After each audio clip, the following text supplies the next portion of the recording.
Hi friends, good evening. మనం ఈరోజు మార్కెట్లో ఏం జరిగిందో అనే విషయం మీరు అబ్జర్వ్ చేసి ఉంటారు. యుఎస్ వెనిజులా వార్ మనం డీటెయిల్గా వీడియో చేసి చెప్పాము. మీరు చూడకపోతే అక్కడ చూడండి, రాబోయే రోజు ఎలా ఉంటుందని.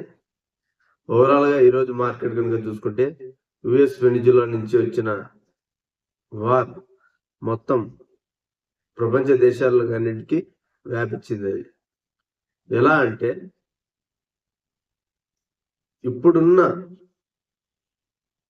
ఆయిల్ రిజర్వ్స్ లో వెనిజులా టాప్ 1లో ఉంది ఫ్రెండ్స్. ప్రపంచంలోనే అత్యధికంగా క్రూడ్ ఆయిల్ నిల్వలున్న దేశం వెనిజులా. అలాంటి దేశం ఈరోజు ప్రపంచానికి తన సప్లై చేసే మాత్రం 1% మాత్రమే. చూడండి ఎలా ఉందో.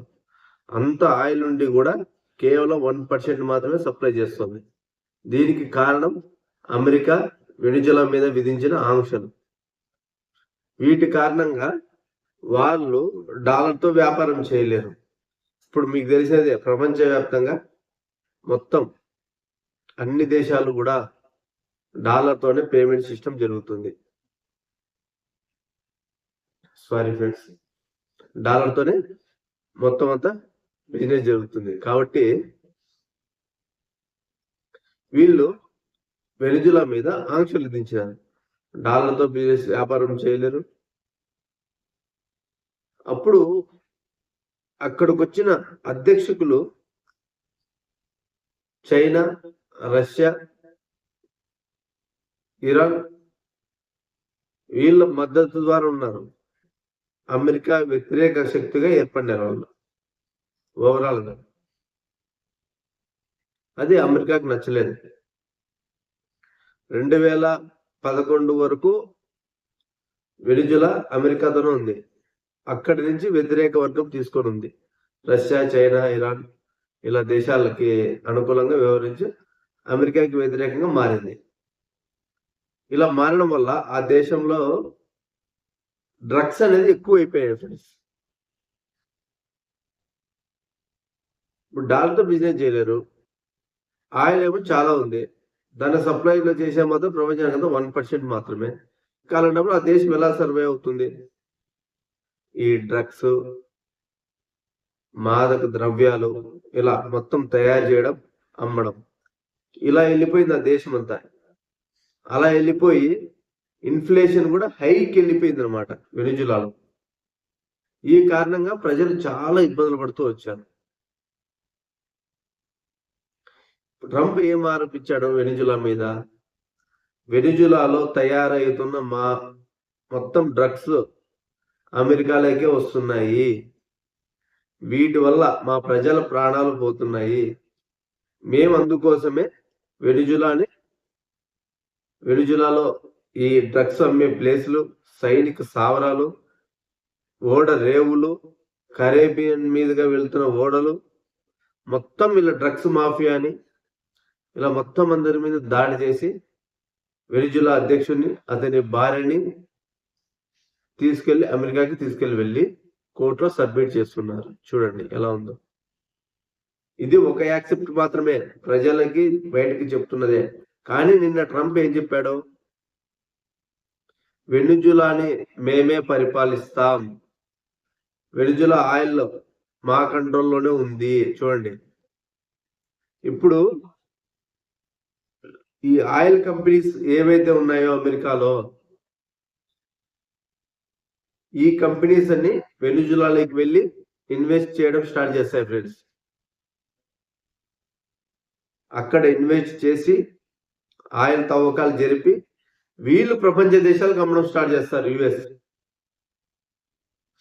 దీని కారణంగా ఈరోజు అమెరికాలో యుఎస్ క్రూడ్ ఆయిల్ స్టాక్స్ 10% అప్పు వచ్చాయి ఫ్రెండ్స్. చూడండి ఎంత 10% అప్పు ఉందంటే మీరు అర్థం చేసుకోండి. నేను డైరెక్ట్ ఓపెన్ స్టేట్మెంట్ ఇచ్చాడు ఫ్రెండ్స్ ట్రంప్. వెనిజులాకి మాకి అనుకూలమైన వ్యక్తి వస్తారు, ఆ వ్యక్తి కూడా మేము చెప్పినట్లే నడుపుతాడు అమెరికా. వెనిజులా మొత్తం మా కంట్రోల్లో ఉంది, ఆయిల్ మా కంట్రోల్లోనే తీసుకుంటున్నాం, మేమే డెవలప్ చేస్తాం వెనిజులాని అండి. అమెరికా చెబుతుంది ఫ్రెండ్స్, కానీ చేయదు. డెవలప్ మాత్రం చేయదు, కానీ ఆయిల్ మాత్రం ఖచ్చితంగా తీసుకొని అమ్ముకుంటుంది. బయటికి చెప్పేది అమెరికా ఒకటి, చేసేది ఒకటి అమెరికా ఫ్రెండ్స్. ఆ దేశానికి ఎటువంటి డెవలప్మెంట్ చేయదు. ఆయిల్ మాత్రం తీసుకొని వాడేసుకొని ప్రపంచ దేశాలకు తనకి ఇష్టం వచ్చిన రేటుకి అప్పుడు యుఎస్ క్రూడ్ ఆయిల్ పెంచుతుంది, రేటు పెంచి అమ్ముతుంది. చూడండి ఎంత దారుణంగా ఉండబోతుందో రాబోయే రోజుల్లో. ఈరోజు బ్యారెల్ $60 ఉంది. యుఎస్ ఏం చేస్తుంది, మా దగ్గర కొనండి అని చెప్పి శాంక్షన్ ఇస్తుంది. మీరు అలాగే ఈరోజు ఇండియన్ స్టాక్ మార్కెట్లో ఈరోజు మార్కెట్లు పడ్డానికి కూడా, ఐటీ స్టాక్స్ పడ్డానికి కూడా ప్రధానమైన కారణం ఇంకోటి కూడా మీరు చూసే ఉంటారు, ఇండియాని మరొకసారి ట్రంప్ బెదిరించడం. లాస్ట్ వన్ మంత్ బ్యాక్ ఏమని చెప్పాడు, ఇండియా రష్యాతో ఆయిల్ బిజినెస్ చేయదు. అందుకు మన ప్రధానమంత్రి మోడీ గారు కూడా ఒప్పుకున్నారు అని చెప్పేసి దీనికి ట్రంప్ స్వయాన ప్రకటించాడు ఫ్రెండ్స్. ఈ రోజు ఏమంటున్నాడు, మీరు రష్యాతో ఆయిల్ గా కొంటున్నారు, దీనికి ఈ పని నాకు నచ్చడం లేదు, దీని కారణంగా నేను మీ మీద ఇంకా అత్యధికంగా టారిఫ్లు విధిస్తానని చెప్పి బెదిరిస్తున్నాడు. ఆయనే చెప్పాడు రష్యాతో మనం ఆయిల్ తగ్గిస్తున్నామని. ఈరోజు ఆయనే చెప్తున్నాడు మీరు ఆయిల్ కొంటున్నారా అని. ఎంత నిలకడలేని మాట చూడండి ఫ్రెండ్స్, ఎంత పచ్చిగా అబద్ధాలు మాట్లాడతాడంటే అంత పచ్చిగా అబద్ధాలు చెప్తాడు ట్రంప్. అంత దారుణంగా ఉంది వ్యవహారం. దాని కారణంగా ఈరోజు మన ఇండియాలో మొత్తం అన్సర్టనిటీ ఏర్పడింది. మార్కెట్ మొత్తం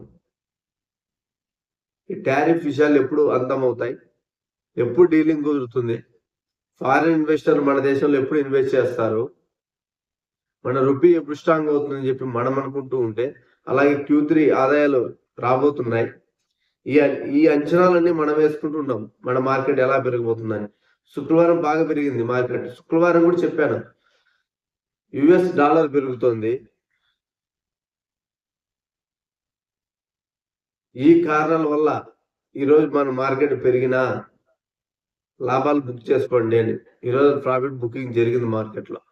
చూడండి, నేను లాస్ట్ ఒక 15 days గా కొన్ని స్టాక్స్ లో మంచి పర్ఫార్మ్ చేసిన స్టాక్స్ చెప్పాను. ఆ కాయిన్స్ ప్రాఫిట్ బుక్ చేయండి 30% అని చెప్తూనే వచ్చాను. నేను చెప్పిన ప్రతి ఒక్క కంపెనీ కూడా ఇప్పుడు ప్రాఫిట్ బుక్ చేసుకుంటున్నారు ప్రతి ఒక్కరు. ఎందుకంటే ప్రాఫిట్ బుకింగ్ అనేది కంపల్సరీ జరుగుతుంది మార్కెట్లో. ఏ కంపెనీ అయినా సరే ప్రాఫిట్ బుకింగ్ చేయకుండా ఏ స్టాక్ ఉండదు ఫ్రెండ్స్. ఇంకా పెరుగుతుందనే ఆశ పెట్టుకోవద్దండి.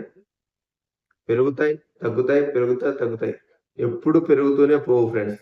ప్రాఫిట్ బుక్ చేసుకుంటుండండి, మార్కెట్ పడినప్పుడు మళ్ళీ కొంటూ ఉండండి. అది ఫ్రెండ్స్. ఓకే ఫ్రెండ్స్, ఈరోజు మనము డేటా చూద్దాం. మన మార్కెట్ పడడం, అలాగే ఈరోజు మనం చెప్పుకున్నాం US manufacturing data, PMI data ఈరోజు ఈవినింగ్ 8:30కి రాబోతోంది. దాని గురించి మాట్లాడదాం, యుఎస్ గురించి మాట్లాడదాం.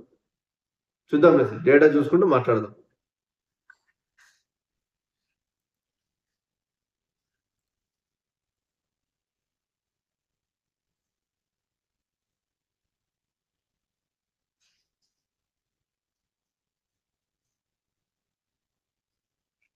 చూడండి ఫ్రెండ్స్, నిఫ్టీ 78 పాయింట్స్ పడింది. సెన్సెక్స్ 322 పాయింట్లు పడింది. Bank Nifty 106, Nifty IT 549. చూడండి, ఐటీ స్టాక్ ఈరోజు బాగా ఒత్తిడికి గురి కావడానికి ప్రధానమైన కారణం యుఎస్ నుంచి ట్రంప్ ఈ అన్సర్టనిటీ ఎప్పుడైతే పెంచాడో వాటి కారణంగా ఈరోజు నిఫ్టీ అయితే పడింది. ఎందుకు అంటే డాలర్, ఈ టారిఫ్ వల్ల డాలర్ స్ట్రెంగ్ అవుతుంది. స్ట్రెంగ్ అయితే మన పెరుగుతున్న మన డెవలప్ అవుతున్న కంట్రీస్ కి చాలా కొంచెం ప్రాబ్లం ఉంటుంది. నిఫ్టీ అయితే మొత్తం మన ఇండియాలో మొత్తం ఎగుమతుల్లో 70% వాటా యుఎస్ దే ఫ్రెండ్స్. ఐటీలో. కాబట్టి ఈరోజు ఐటీ స్టాక్ కొంచెం పడడం జరిగింది. స్మాల్ క్యాప్ చూడండి, స్మాల్ క్యాప్ లైట్ గా ఎక్కడ ఉండేది అక్కడే ఫ్లాట్ గానే ముగిసింది, కానీ కొంచెం ఫాల్ అయితే ఉన్నాయి దీంట్లో స్టాక్స్ కూడా చూడండి ఫ్రెండ్స్. అలాగే ఈ రిలయన్స్ 1% పడింది, ఓఎన్జీసీ 2% ఫాల్ అయ్యాయి. ఎందుకంటే ఈ ఆయిల్ రాబోయే రోజుల్లో ఎలా ఉండబోతుంది అనే అన్సర్టిటీ ఉండడం వల్ల రిలయన్స్, ఓఎన్జీసీ 2% దాకా ఫాల్ అయినాయి ఫ్రెండ్స్. చూడండి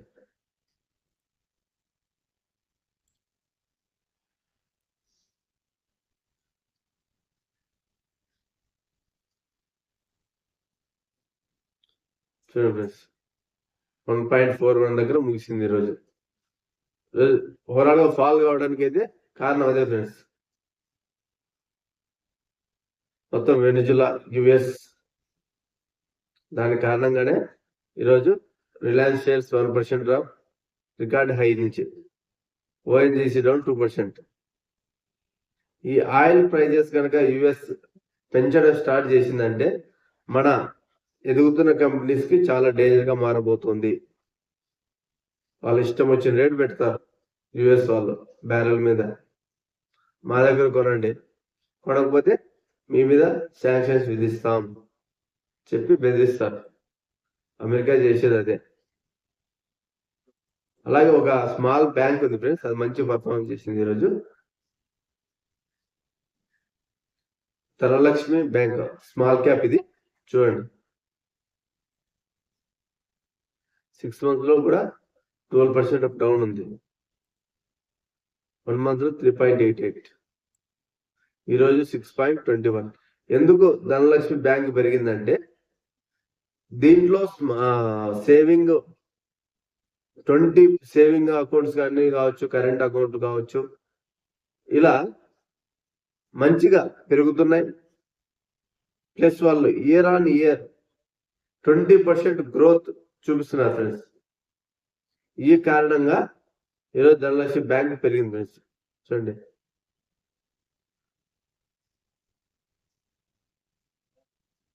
deposits rise up to 24% friends. Deposit కూడా బాగా మంచి పెరుగుతున్నాయి. 20.76% year on year improvement Dhanalakshmi bank లో కనిపిస్తుంది. అదే కేరళ బేస్డ్ ఇది ధనలక్ష్మి బ్యాంక్, మనందరికి తెలిసినది. మంచి ఇట్లా స్మాల్ క్యాప్ ఇండెక్స్ లో మంచి ర్యాలీ జరుగుతాయి అనమాట. ఇట్లా మంచి గ్రోత్ ఉండే కంపెనీస్ లో మీరు క్వార్టర్ ఆన్ క్వార్టర్ కనుక అబ్జర్వ్ చేస్తూ ఉండండి, మీకు అప్పుడే ఒక విషయం అర్థమవుతుంది. కాబట్టి ఇట్లా ఎప్పుడైతే గ్రోత్ ఉండి దానికి అప్పులు తగ్గుతూ ఉంటాయో అలాంటి కంపెనీస్ లో ఇప్పుడు కాకపోయినా రాబోయే రోజుల్లో మంచి లాభాలు రావడానికి ఆస్కారం ఉంటుంది.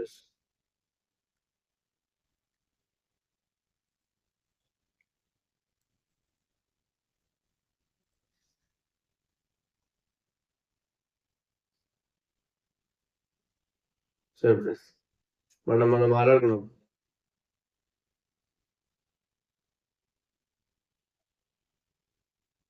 మొత్తం ఈ స్టాక్ ఏథర్ ఎనర్జీ లిమిటెడ్ చూడండి, ఈరోజు 7.64. మనం ఆ రోజు చెప్పుకున్నప్పుడు 770, 750 ఉండే ఫ్రెండ్స్. ప్రాఫిట్ బుకింగ్ చేసుకోండి అని చెప్పాను ఆ రోజు కూడా.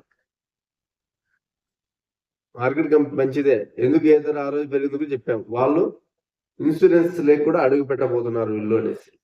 ఆ కారణంగా ర్యాలీ అయింది. ఎప్పుడైనా సరే మార్కెట్ లో ఏదైనా న్యూస్ ఉందంటే అది మన స్టాక్ మార్కెట్ లో ఒక ఫార్ములా ఉంది, బై ద న్యూస్, ఆ న్యూస్ బయటకు వచ్చినా సెల్. ఏదైనా న్యూస్ ఉంటే పెరుగుతుంది మార్కెట్, న్యూస్ బయటకు వచ్చిన తర్వాత అమ్మేయడమే. ఆ న్యూస్ ఉందంటే మార్కెట్ అనేది కొంచెం రైజ్ అవుతాయి అన్నమాట స్టాక్స్. ఇది ఒక స్టాక్ మార్కెట్ ఒకటే కాదు, ప్రతి మార్కెట్ లో కూడా అలాగే జరుగుతుంది ఫ్రెండ్స్. అదే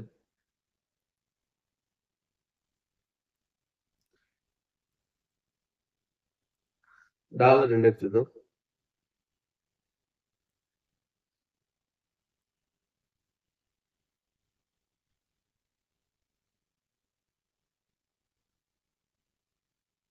చూడండి ఫ్రెండ్స్, 97.77 దాకా వచ్చి ఇప్పుడు 98.64. దీనికి ప్రధానమైన కారణం యుఎస్ వెనిజులా వార్. వీటి కారణంగా డాలర్ స్ట్రెంథన్ అవుతుంది. ఇది మార్కెట్కి మంచి విషయం కాదు. మన రూపీ కూడా ఫాల్ అవుతుంది ఫ్రెండ్స్. ఇలా ఉందంటే ఎఫ్ఐఎస్ మన దేశంలో ఉన్న ఇన్వెస్టర్లు అమ్ముతూనే ఉన్నారంటే మన రూపీ కూడా వీక్ అవుతుంది. అర్థం చేసుకోండి. మన రూపీ ఈరోజు వచ్చేసి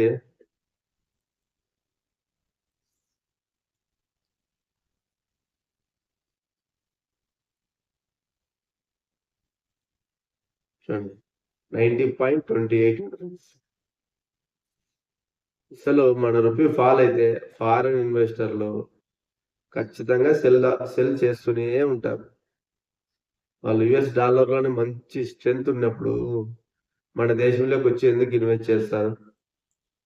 కాబట్టి మీరు దాన్ని కూడా అబ్జర్వ్ చేయండి. యుఎస్ మార్కెట్ చూద్దాం ఫ్రెండ్స్. ఈరోజు యుఎస్ మార్కెట్ కూడా ఓపెన్ అవుతుంది కాబట్టి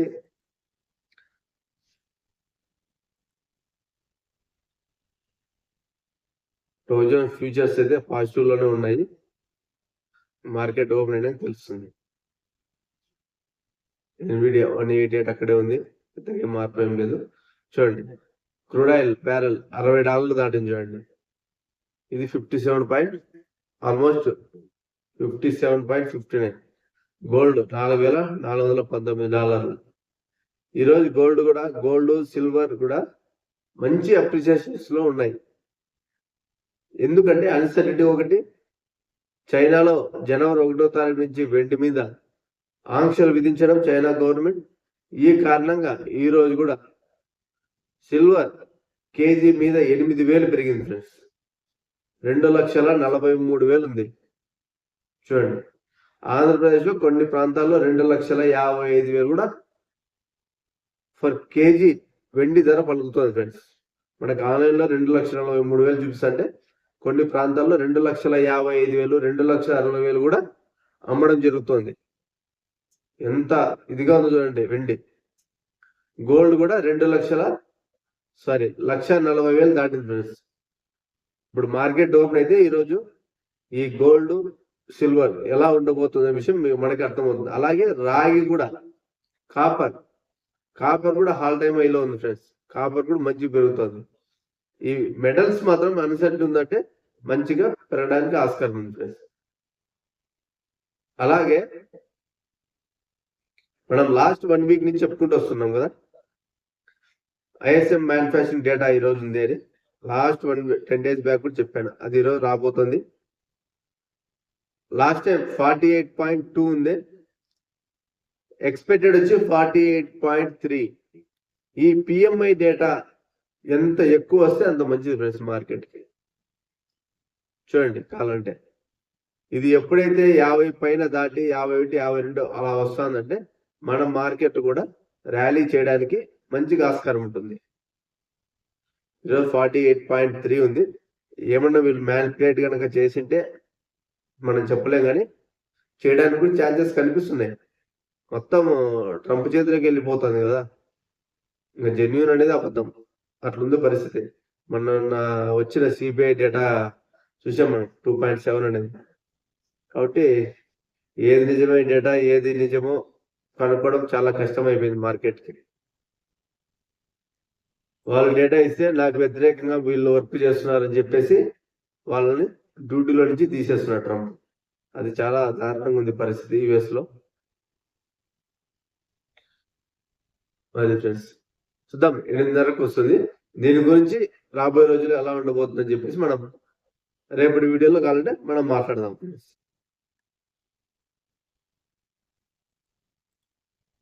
క్రిప్టో చూద్దాం ఫ్రెండ్స్.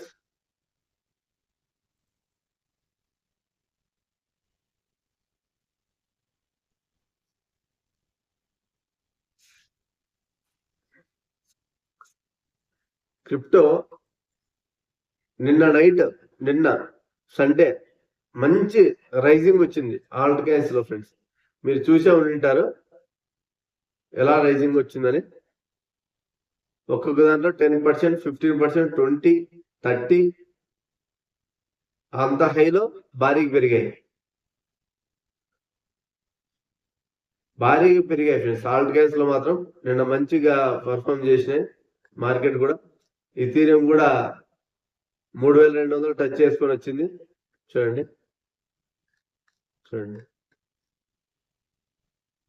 3223 దాకా వెళ్ళేసి ఇథీరియం కూడా వెళ్ళడం. బిట్ కాయిన్ కూడా చూడండి 93,000 టచ్ చేసుకొని వచ్చింది. $93,327 నిన్న. ఈరోజు ఆయన మైకిల్ స్లేయర్ ఆయన బిట్ కాయిన్ బై చేయబోతున్నాడు. ఆయన ఫేవరెట్ డే మండే. ఆయన ప్రతి మండే స్లేయర్ మైక్రో స్ట్రాటజీ అనే కంపెనీ ఉంది యుఎస్ లో. వాళ్ళు ఆల్మోస్ట్ 9 లక్షల నుంచి 10 లక్షల బిట్ కాయిన్ హోల్డ్ చేస్తున్నారు ఫ్రెండ్స్. చాలా పెద్ద ఇన్వెస్టర్ ఆయన ఈరోజు కూడా బై చేయబోతున్నాడు. అది ఇంకొక హాఫ్ అన్ అవర్ లో బయటకు రాబోతుంది ఎన్ని బై చేశాడు అనే విషయం కూడా. అది ఫ్రెండ్స్, మార్కెట్ పెరిగింది, ఎక్కువ ఇన్వెస్ట్ చేయకండి ఫ్రెండ్స్. చాలా దారుణంగా ఉన్నా కూడా మార్కెట్ పడడానికి కూడా ఆస్కారం ఉంటుంది. చాలా జాగ్రత్తగా ఉండండి క్రిప్టోతో మాత్రం. చాలా డేంజర్ మార్కెట్ ఇది, జాగ్రత్తగా అబ్జర్వ్ చేయండి. డామినెన్స్ చూద్దాం.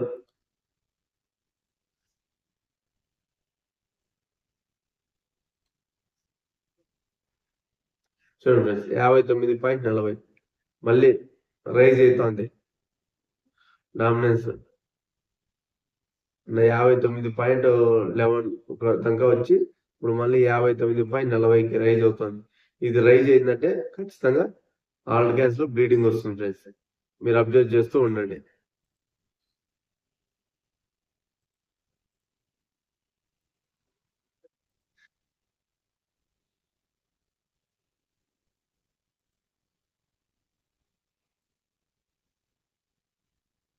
$25 వచ్చింది ఫ్రెండ్స్. ఆల్ట్ సీజన్ ఇండెక్స్ మనం లాస్ట్ టైం మాట్లాడుకున్నప్పుడు 16 ఉండే, 16 నుంచి 18, ఈరోజు 25. నిన్న చెప్పాను కదా మంచిగా పర్ఫామ్ చేసాయని ఈ కాయిన్స్ అన్ని. ఇది వచ్చి లాస్ట్ 90 days లో మంచి పర్ఫామ్ చేసిన కాయిన్స్. చూడండి ఎంత దారుణంగా పడినాయో కాయిన్స్. కేవలం 6 స్టాక్స్, 6 నుంచి 7 స్టాక్స్ 90 days లో పాజిటివ్ అంటే చూడండి. ఈ జెడ్ఈసి ఒకటే కొంచెం లాస్ట్ గా, ఇది కూడా 750-700 దాకా పోయి ఇది కూడా 496 దాకా వచ్చింది ఫ్రెండ్స్ రీసెంట్ గా. చూడండి దీని ఆల్ టైమ్ హై వచ్చి 2016లో ఉందంట, 5,941. మళ్ళా $15 పడింది ఫ్రెండ్స్. చూడండి ఎంత దారుణం.